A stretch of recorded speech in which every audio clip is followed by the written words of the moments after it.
Happy heavenly birthday to the late great Scott Hall. And happy birthday to number 4 of my top 5 West Coast rappers, Snoop Dogg. This is your boy X-Man 1991 coming to you back again with another sports topic. It's October. It's okay to be sober. Here to give you my quick halftime report on tonight's Monday Night Football game between my Houston Texans and the Seattle Seahawks. Texans didn't score shit in the first quarter while giving up 2 touchdowns. But they outscored the Seahawks by 2 field goals in the second quarter. At halftime, Seahawks 14, Texans 6.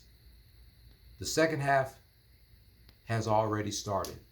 I was going to turn the damn game off if the Texans did not score. But I got to give it to the Seahawks defense. Pretty tough. But now we got that out the way. We're going to do a recap of this past Saturday's college football game between the Texas Longhorns and the Kentucky State Wildcats.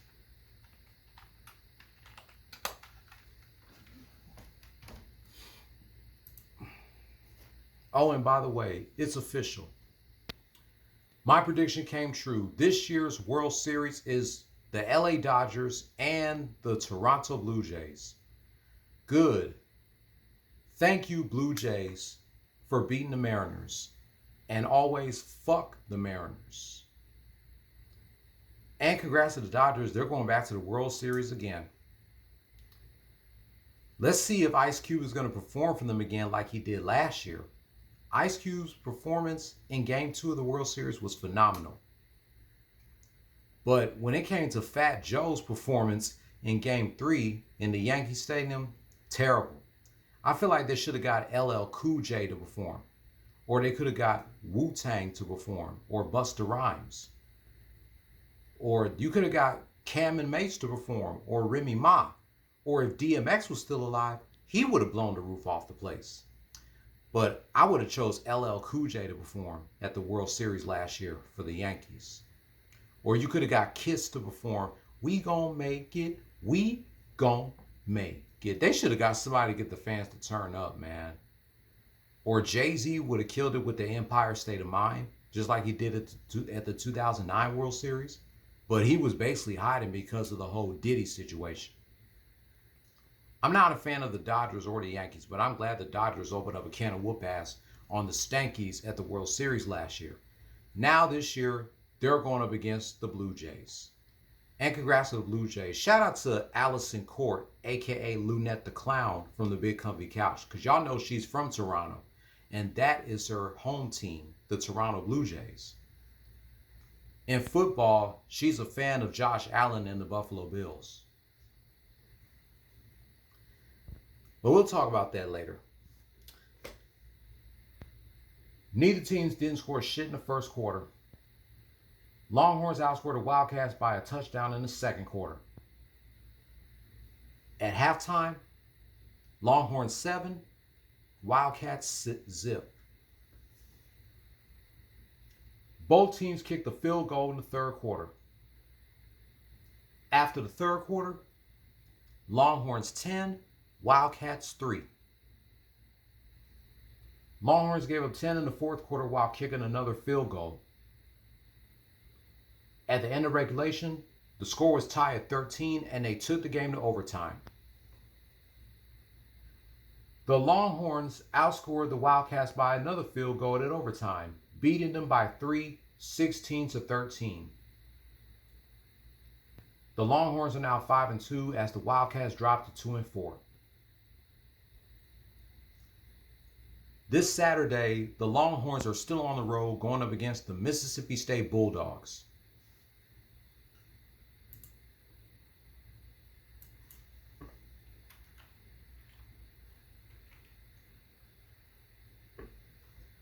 Now let's do a recap of yesterday's NFL game between the Washington Commanders and the Dallas Cowboys.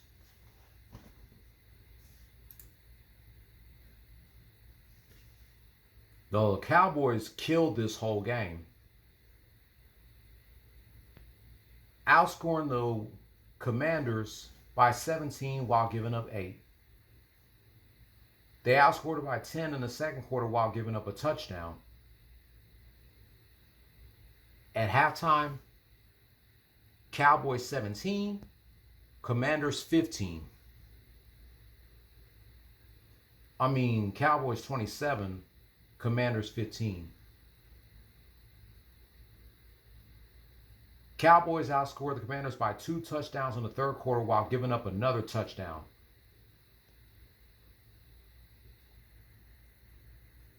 After the third quarter, Cowboys 41, Commanders 22. Cowboys outscored the Commanders by a field goal in the fourth quarter. Final score, Dallas Cowboys 44, Washington Commanders 22. The Cowboys now have 3 wins, 3 losses, and 1 tie as the Commanders drops to 3-4.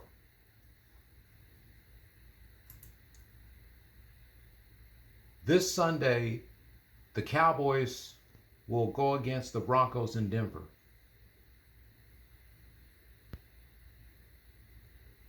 And then they got the Cardinals back at the crib on Monday, November 3rd.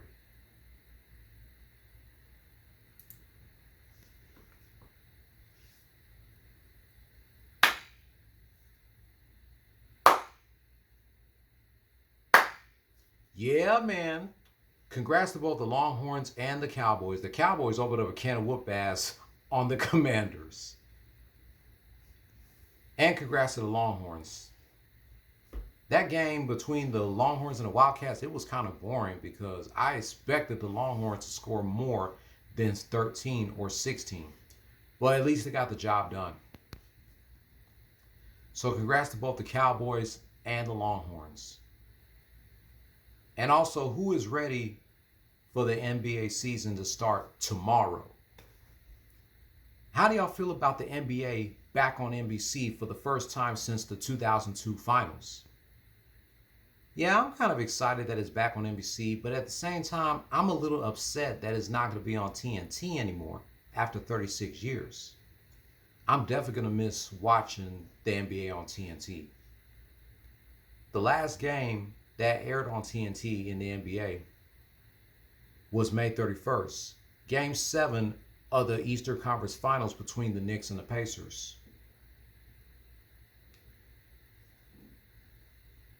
But it's a new era of the NBA. I'm going to miss it on TNT. But I am happy that it's back on NBC. My Rockets will go up against the defending NBA champs, the Thunder, while the Warriors goes up against the Lakers. Wednesday, the Bulls will take on the Pistons while the Heat goes up against the Magic. Shout out to Mike Henry, Jaime, and Katie Filer, the hosts of the Just a Little Shady podcast, Haley Jade and Brittany Edney, and Hollywood Yankee Otaku. A link to their YouTube pages will be in the description. Speaking of Mike Henry, he will be here with me tomorrow doing a recap of the Texans Seahawks game. So, like, comment, share, subscribe, hit the notification bell for my next Longhorns and Cowboys rant, and I will see you after the game. As soon as Darius uploads his rant watching highlights of the game, we're going to do a reaction to it. Until then, go Dallas Cowboys and go Texas Longhorns, #hook 'em. Play stupid games, win stupid prizes. No more talk.